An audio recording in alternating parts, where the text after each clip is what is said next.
Whenever we have a first timer, we goes like this. We say, oi, oi, whoop, whoop. First timer, then we just go mad. So 1, 2, 3.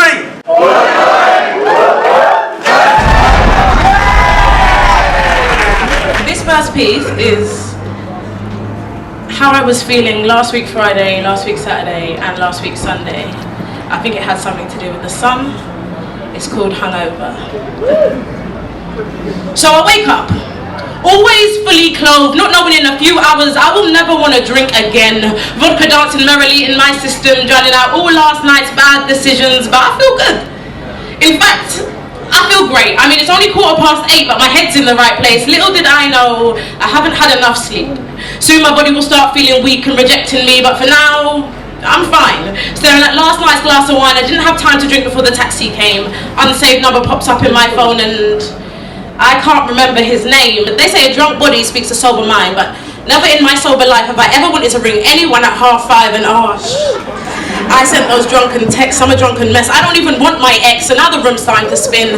I'm only a few hours in, I think this hangover's kicking in. So maybe it's time to realise that these thighs hold weight, that I'm carrying a generation on these hips and empowerment on these lips. Maybe it's time to accept that these legs will never fit into a European size 10, and this arse will bust out. Anytime it's cold, it's supposed to fit in. And maybe it's time to not just accept, but learn to love the skin I am in. I'll get there, thank you.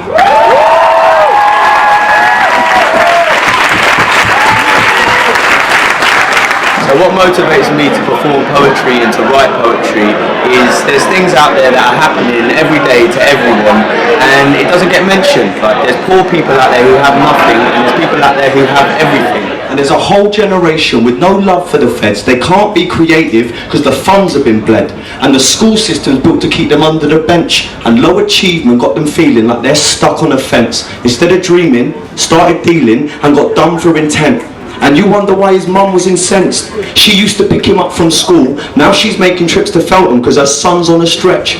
Paying for the train while she struggles with debt, while some stuck-up exec fills up his pockets at the public's expense with a fat black wallet as she fumbles for everything. And that's just one topic, but I suppose a lot to be said, and I have the ability to say it, and it's in me. The fire is in me, so I'm going to give it to people. While he's putting funds in his hedge again and again until his hunger's been fed because he's shielded by laws from which him and his sons are exempt. See, the disparity of wealth is damaging my health. The lack of love has got me feeling like a mammal in a cell, and every day they've got me feeling like I'm packaged on a shelf because I can't manage by myself without the hand of someone else. Rations got me strapping up my belt, feeding me on scraps as they fatten up themselves. And yet I should be thankful for the hand that I've been dealt and give you just enough to feel like you can make it out the red. But if you work hard and pay the bills, well, you can make it out, they said. And with a bit of good old graft, well, you can carve yourself a check. But then all the people starving, you'll forget. I don't really do like nights like this because there's like bare people and then they just look at you and like expect stuff.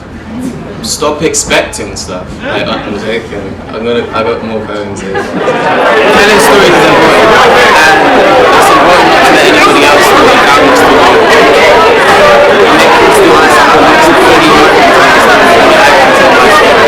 Chest bursting to the beat of the 9 to 5 scat, minds lurching through bass lines and tarmac track, soul searching.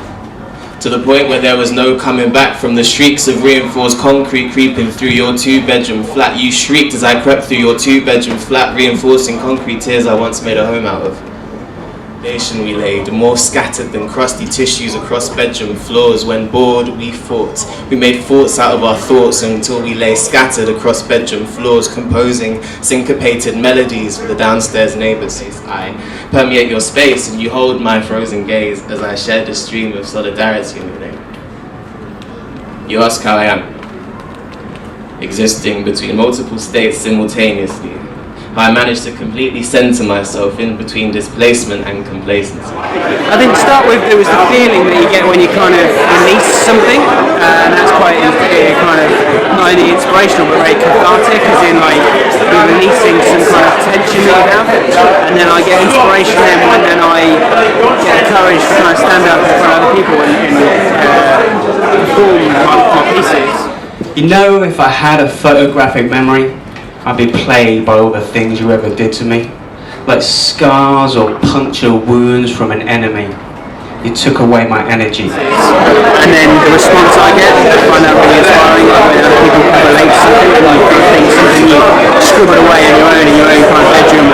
An architect of my own identity. I'm never gonna doubt my own ability, even though you probably see me as a failure in your society, poking and making fun of me.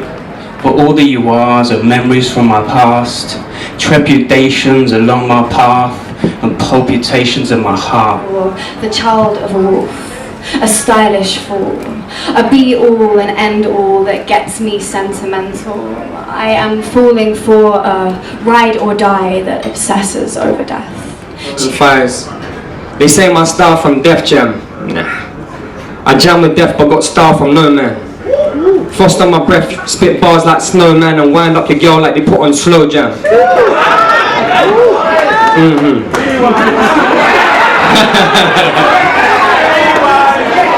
ever feel like you need to uplift yourself or express yourself, and you don't feel like you can do it how everybody else does it, that might be talking to friends or whatnot.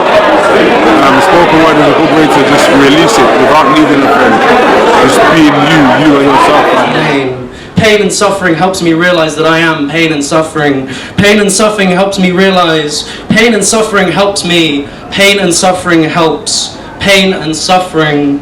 Pain. Breathe. I do poetry because why wouldn't you want to do? I don't know, I enjoy it, I like it, and I have like the privilege to be able to do it, and just getting to see different people who do what I do, different people who just a community. I guess it's really cool to just kind of come to something, see people and faces that you know, and just vibe. I enjoy it. I enjoy it. What inspires me to do it? Handsome young men. No, I'm joking. No, I'm saying that because Yomi Shode is behind me, so I don't want that to come across as like. I think there's always something to talk about. There's always something not being talked about, and there's always something. I think there's just a lot. The world is an interesting place.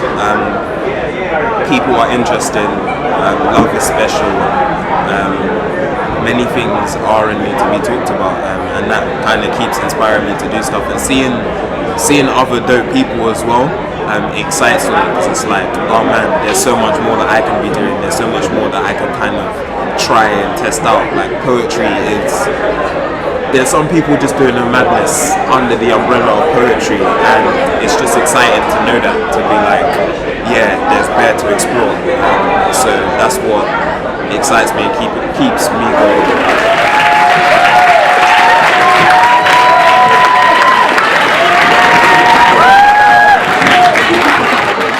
I want a unique experience every time we meet. I want to lick your body from ear to feet. I want to awaken that spot where desire sleeps, so you can now describe what you couldn't feel.